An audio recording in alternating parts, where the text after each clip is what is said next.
तो देखो कांतारा चैप्टर 1 के ऊपर हिडन डिटेल्स और जो यहाँ पर इसके अंदर मिस्टीरियस और काफी कंफ्यूजिंग कैरेक्टर्स है उनका एक्सप्लेनेशन वाला वीडियो मैं पहले भी एक बना चुका हूँ। अगर वो वीडियो अभी तक नहीं देखा है तो कोई बात नहीं, ये वीडियो देखने के बाद वो वीडियो देख लेना, लिंक मिल जाएगी डिस्क्रिप्शन में या फिर आई बटन पर क्लिक कर भी देख सकते हो। लेकिन उस वाले वीडियो पर मुझे काफी सारे कमेंट्स आए थे कि ब्रह्म राक्षस को लेकर अभी तक भी काफी लोगों का कंफ्यूजन क्लियर नहीं हुआ है और यहाँ पर कांतारा चैप्टर 1 के ऊपर कई सारी ऐसी चीजें और है जिसके ऊपर की बात की जा सकती है। हाँ, तो इस वीडियो में हिडन डिटेल्स के साथ साथ यहाँ पर ब्रह्म राक्षस को लेकर भी आपका पूरा कंफ्यूजन दूर करने की कोशिश करूंगा मैं। एंड एक और चीज मैं यहाँ पर ऐड करना चाहूंगा कि जो यहाँ पर कांतारा 2022 में आई थी उसके अंदर जो एक्टर्स ने जो कैरेक्टर्स प्ले किए थे उनमें से कई सारे एक्टर्स यहाँ पर कांतारा चैप्टर 1 में भी लौट कर आए हैं। अगर उन कैरेक्टर्स को मिस कर दिया है तो उनके ऊपर भी बात करेंगे इस वीडियो में, और गुलिका देव के जो अलग अलग रूप हमें दिखाए गए हैं उनके ऊपर भी चर्चा करेंगे। तो शुरू करते हैं डिटेल्स के साथ। तो देखो जब मूवी स्टार्ट ही होती है ना, तब छोटा शिवा पूछता है कि मेरे पिताजी यहीं पर क्यों गायब हुए। तब जवाब देने के लिए ये जो आगे आते हैं इनके पीछे अगर आप नोटिस करोगे ना तो वहाँ पर कुछ फॉरेस्ट ऑफिसर्स को दिखाया गया है जो कि यहाँ पर ये जो जंगल के लोग हैं इनसे हिस्सा मांग रहे हैं, और ये सब कुछ बैकग्राउंड में चल रहा है, यानी कि दो सीन्स एक ही फ्रेम में चल रहे हैं। और यहाँ पर शिवा एक बच्चा है तो बाकी सारे कैरेक्टर्स को भी यहाँ पर यंग ही दिखाया है, जैसे कि यंग रामपा को दिखाया और यहाँ पर शिवा की जो मॉम है यानी कि कमला उनको भी दिखाया। लेकिन क्या आपने साथ ही साथ यहाँ पर ये नोटिस किया कि जो लीला का कैरेक्टर है उनका भी चाइल्डहुड यहाँ पर दिखाया गया है, जिसको कि यहाँ पर 2022 वाली कांतारा के अंदर भूता कोला वाले इस सीन में हमने देखा था। और बाकी यहाँ पर जो शिवा के दोस्त है उनका भी चाइल्डहुड काफी एक्यूरेटली दिखाया गया है। और फिर इसके बाद जब दंत कथा शुरू होती है तब हमें राजा विजेंद्र के बारे में बताया जाता है, जिसने की यहाँ पर कांतारा के कई सारे लोगों को मारा था। तो इसी वजह से राजा को पनिश करने के लिए जो यहाँ पर गार्डियन स्पिरिट है कांतारा की यानी कि जो मैकारा है वो कांतारा के मसालों का लालच देकर उन्हें ईश्वर की मधुवन की ओर लेकर जाता है। तो वो जो पूरी जर्नी है ना उसके अंदर एक पहाड़ी की ढलान जैसा कुछ आता है, वही सेम यहाँ पर कांतारा जो 2022 में आई थी वहां पर भी दिखाया गया था उस राजा की जर्नी में। अब इसके पीछे का भी रीजन यही है कि ये जो पूरी कहानी है ना वो कहानी एक ही है, यहाँ पर एक ही जगह पर सेट है, बस यहाँ पर वो टाइम में पीछे गए हैं। और अभी राजा विजेंद्र से जुड़ी ही एक बात है जो कि मैंने नोटिस की है। अभी यहाँ पर मूवी की स्टार्टिंग से सीधा एंड में जंप मारे तो मूवी की एंड बैटल के अंदर हमें यहाँ पर भगवान पंजुर्ली का अग्नि रूप हमें देखने को मिलता है, जो वो वराह रूप में अग्नि रूप में आते हैं। तब वहां पर अगर आप नोटिस करोगे तो कुछ सेकंड्स के लिए ही सही, लेकिन यहाँ पर राजा विजेंद्र जो कि यहाँ पर उसके बेटे यानी कि राजा राजशेखर के अंदर है उनका एक्सप्रेशन चेंज होता है, जैसे कि ये सब कुछ उन्होंने पहले भी देखा है। और यही है ऋषभ शेट्टी की स्टोरी टेलिंग, क्योंकि राजा विजेंद्र जब यहाँ पर ईश्वर के मधुवन में पहुंचे थे तब वहां पर वो पेड़ की अग्नि में उन्हें यही वराह रूप देखने को मिला था। आई मीन टू से भगवान पंजुर्ली का वराह रूप जो कि अग्नि फॉर्म में उन्हें देखने को मिला था। एंड दैट्स व्हाई यहाँ पर राजा विजेंद्र जो कि यहाँ पर राजा राजशेखर के अंदर है उनके एक्सप्रेशन पर ज्यादा फोकस किया गया है स्पेशली। और इसी एंड बैटल में एक और डिटेल है, जैसे कि इसी सीन में जहाँ पर कि भगवान पंजुर्ली अग्नि रूप में आते हैं वहां पर उसी सीन के अंदर बैकग्राउंड के अंदर आप नोटिस करोगे ना तो ये जो सारे लोगों ने हथियार यानी कि शस्त्र उठाकर रखे थे उन्होंने अपने शस्त्र त्याग दिए। और इस सीन के थ्रू यहाँ पर ऋषभ शेट्टी और कुछ नहीं बल्कि सिर्फ ये बताना चाहते थे कि यहाँ पर जब इनके खुद के प्रभु यानी कि देव पंजुर्ली आ गए हैं तो वहाँ के लोगों को कुछ करने की जरूरत ही नहीं है, यानी कि उनको शस्त्रों की अब क्या जरूरत है। और अगर कांतारा वासियों को अपने प्रभु यानी कि पंजुर्ली को हाथ जोड़ने हैं यानी कि नमन करना है तो हाथों से शस्त्रों को तो छोड़ना ही पड़ेगा ना। लेकिन जो आगे राजा राजशेखर जो कि राजा विजेंद्र से पोजेस्ड है और यहाँ पर जो कनकावती है वो अपने शस्त्रों का त्याग नहीं करते, यू नो व्हाई। एंड यहाँ पर शस्त्रों के त्याग से क्या तुम्हें कुछ याद आया, 2022 की कांतारा के अंदर भी सेम ही सीन था, यानी कि काइंड ऑफ यहाँ पर भगवान की अनुभूति होते ही हाथों से शस्त्र छूट जाते हैं। एंड अभी इसी बैटल के दौरान जब यहाँ पर गुलिका देव है वो अपनी बड़ी बहन यानी कि चामुंडी का आह्वान करते हैं और जब वो आ रही होती है और वो धूल उड़ रही होती है वहां पर अगर पीछे बैकग्राउंड में आप ध्यान से सुनोगे तो वहां पर घुंघरू की आवाज सुनाई जाती है हमें। और इसी सीन के अंदर माँ चामुंडी अपने मुख पर रक्त लगाने के लिए जिस लाश का उपयोग करती है वो लाश और किसी की नहीं बल्कि यहाँ पर बेरमे के फ्रेंड की है, जिसको कि यहाँ पर कनकावती ने काफी डिसरिस्पेक्टफुली मारा था। और अगर उस सीन में आप नोटिस करोगे तो जब यहाँ पर पाव रखकर ऊपर से जाते हैं ये दोनों तब यहाँ पर इसकी आंखें भी खुली है। तो इस सीन में जैसे कि यहाँ पर माँ चामुंडी उनकी आंखों को बंद कर रही है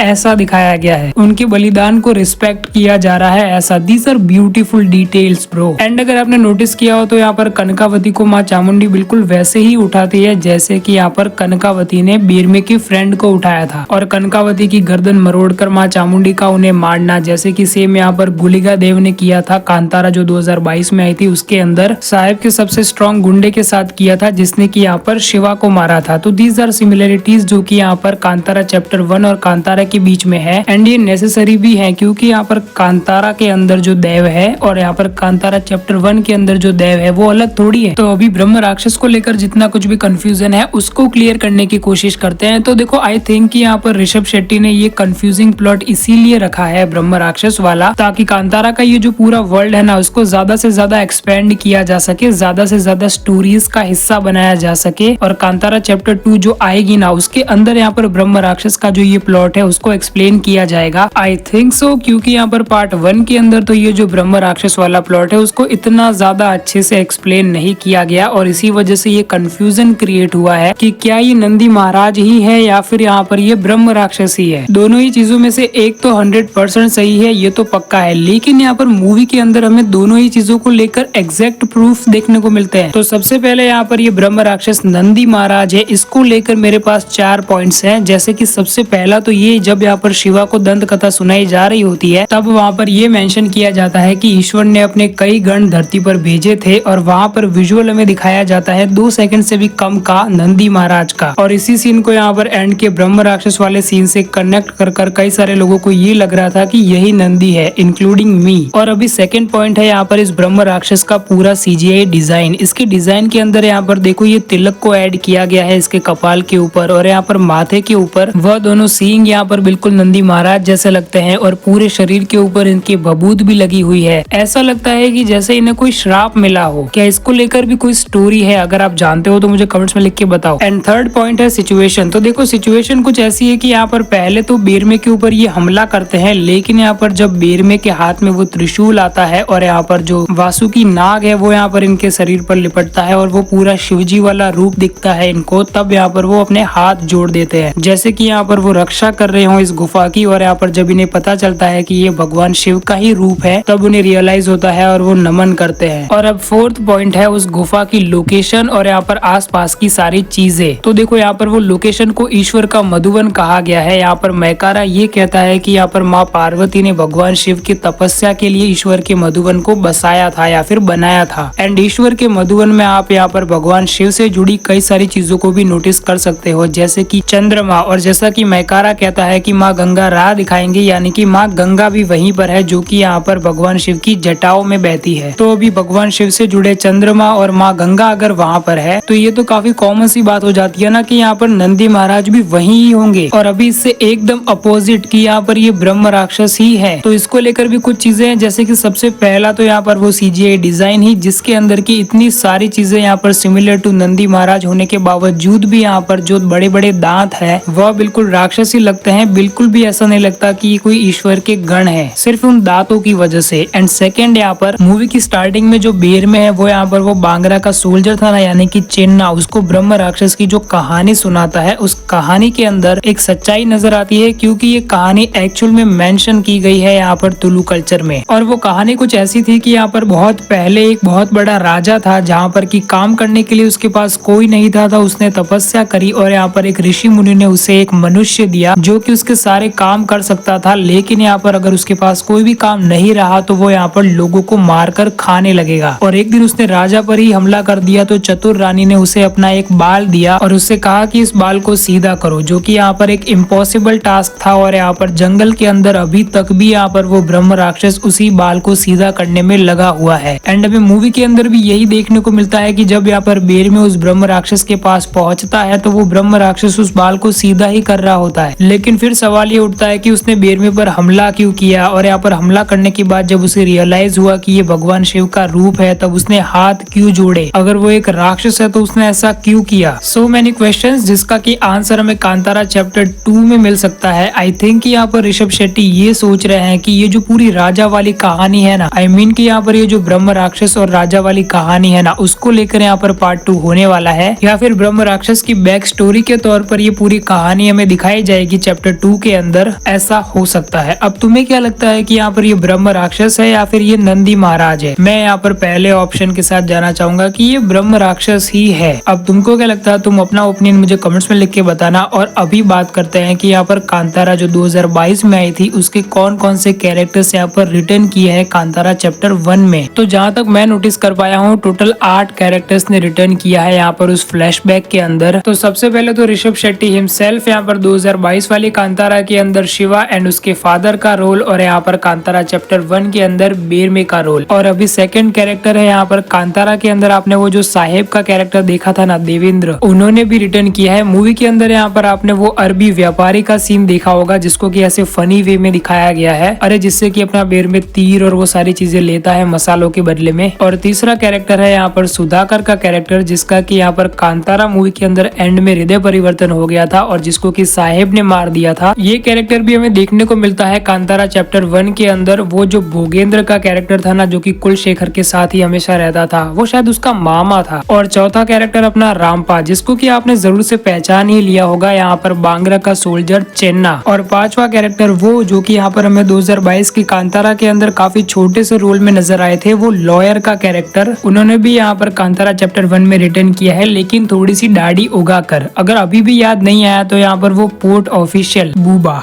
काफी अजीब नाम है, वो फनी शॉट गाया था ना पेपे, उसके फादर। और अभी छठा कैरेक्टर आपने मूवी के अंदर संकप्पा के कैरेक्टर को देखा होगा जो कि यहाँ पर कांतारा वासियों की हेल्प करता है बांग्रा से लड़ने में। तो वही सेम एक्टर ने यहाँ पर कांतारा के अंदर सुंदर का रोल प्ले किया था जो कि शिवा का फ्रेंड होता है और एंड में यहाँ पर वो शिवा के बेटे को यहाँ पर शिवा की कहानी भी सुना रहा होता है। सातवां कैरेक्टर देखो आपने इस मूवी के अंदर यहाँ पर कुलशेखर के साथ यहाँ पर जो म्यूजिशियन होते हैं ना रामदास जी, उनको देखा होगा। तो ये जो एक्टर है ना इन्होंने एक्चुअली में यहाँ पर 2022 वाली कांतारा के अंदर 2 सॉन्ग्स के सिंगर भी रह चुके हैं ये। एंड कांतारा के अंदर इन्होंने यहाँ पर वो लॉयर के साथ एक छोटा सा सीन भी किया था। अमेजिंग ना। रुको अभी एक और अमेजिंग चीज बताता हूँ। जो ऋषभ शेट्टी की पत्नी है ना प्रगति ऋषभ शेट्टी, उन्होंने भी यहाँ पर कांतारा और कांतारा चैप्टर 1 इन दोनों ही मूवीज के अंदर काम किया है। तो सबसे पहले तो यहाँ पर 2022 वाली कांतारा के अंदर वो जो राजा की कहानी सुनाई जाती है उसके अंदर वो जो राजा की पत्नी होती है वो, और यहाँ पर कांतारा चैप्टर 1 के अंदर भी यहाँ पर वो पूरा जो सीन है ना जिसमें कि बेरमे और उसके साथ ही मिलकर यहाँ पर बांग्रा के बाजार के अंदर हड़कंप मचा देते हैं, उसके बीच में भी एक छोटा सा सीन आता है जहाँ पर कि हमें प्रगति ऋषभ शेट्टी देखने को मिलती है। और यही थी 8वां कैरेक्टर। तो चलो यार अभी बात करते हैं कि जब यहाँ पर मूवी के अंदर पहली बार बेरमे के अंदर गुलिका देव आते हैं और वहाँ पर हमें अलग अलग गुलिका देव के रूपों के बारे में बताया जाता है, उन सारे ही रूपों का क्या मतलब होता है ये जानते हैं एक एक कर। गुलिका देव के टोटल 8 रूपों को मेंशन किया गया है मूवी के अंदर। सबसे पहले है स्वामी गुलिका जो कि यहाँ पर साधु और तपस्वी का रूप है। दूसरा रूप है रुद्र गुलिका का, यह अन्यायियों को दंडित करने वाला गुलिका देव का एक क्रूर रूप है। और इसी वजह से जब कांतारा वासी रुद्र गुलिका कहते हैं तब उससे पहले यहाँ पर बेरमे के अंदर गुलिका देव काफी ज्यादा ही हिंसक वे में यहाँ पर गुलिका देव पटक पटक कर उन सारे सैनिकों को मार रहे होते हैं। तीसरा रूप है राहु गुलिका, यह गुलिका देव का सबसे हिंसक रूप है जिसका की संबंध अराजकता और ग्रहण से है। उसके बाद आते हैं तंत्र गुलिका, इनका संबंध अग्नि और गुप्त अनुष्ठानों से है। और मूवी के अंदर जब सैनिकों के सामने से यहाँ पर गुलिका देव धुएं और आग के बीच में गायब हो जाते हैं तब यहाँ पर वो कांतारावासी बोलते हैं तंत्र गुलिका। उसके बाद आते हैं कत्ले कान गुलिका, इनका संबंध अंधकार और रहस्य से है। और मूवी के अंदर भी जब यहाँ पर रहस्यमय तरीके से उस अंधकार से भरे कुएं के अंदर गुलिका देव चले जाते हैं तब यहाँ पर कांतारावासी बोलते हैं कत्ले कान गुलिका। इसके बाद आते हैं नेत्र गुलिका, इसे रक्त और बलिदान की गुलिका के रूप में जाना जाता है। और यहाँ पर मूवी के अंदर जब गुलिका देव के सामने खाना लाया जाता है तब वो उस खाने को मना करते हैं और यहाँ पर राजा कुलशेखर के ऊपर इशारा करते हैं और तब कांतारावासी बोलते हैं नेत्र गुलिका, यानी कि यहाँ पर राजा कुलशेखर का बलिदान होने वाला है और कुलशेखर की बलि वो देते भी है उसका रक्त पीकर। उसके बाद आते हैं अग्नि गुलिका, यह अग्नि के गुलिका है जो मशालों से जुड़े अनुष्ठानों से संबंधित है। और हाँ मूवी के अंदर भी वही सीन चल रहा होता है कि उन सैनिकों के पास जो मसाले होती है उनसे खुद की पूजा कर रहे होते हैं गुलिका। और ऐसा ही एक सीन हमें 2022 वाली कांतारा के अंदर भी देखने को मिला था। और उसके बाद आते हैं स्वामी राजा गुलिका, यह देवता का एक शाही रूप है जो न्याय और शासन से जुड़ा है। और मूवी के अंदर भी यहाँ पर पेड़ के ऊपर चढ़कर गुलिका देव ये अनाउंस करते हैं ना कि मैं यहाँ का क्षेत्रपाल हूँ, इस जगह का रक्षक मैं हूँ। तब यहाँ पर कांतारावासी बोलते हैं स्वामी राजा गुलिका। ओके, तो ये थे गुलिका देव के सभी रूप। आई होप कि तुम्हें सब कुछ अच्छे से समझ में आ गया होगा और तुम्हारे सारे डाउट्स भी क्लियर हो गए होंगे। और अगर इसके बाद भी कुछ और डाउट्स है तो तुम मेरे दूसरे वीडियो को भी देख सकते हो, और फिर भी कुछ पूछना हो या फिर इस वीडियो के अंदर तुम्हें कुछ अच्छा लगा बुरा लगा वो सारी चीजें मुझे कमेंट्स में लिख के बताओ। ओके, तो अभी ये वीडियो पसंद आया तो इस वीडियो को एक लाइक कर देना और इस चैनल को सब्सक्राइब भी। मिलता हूँ नेक्स्ट वीडियो में, बाय।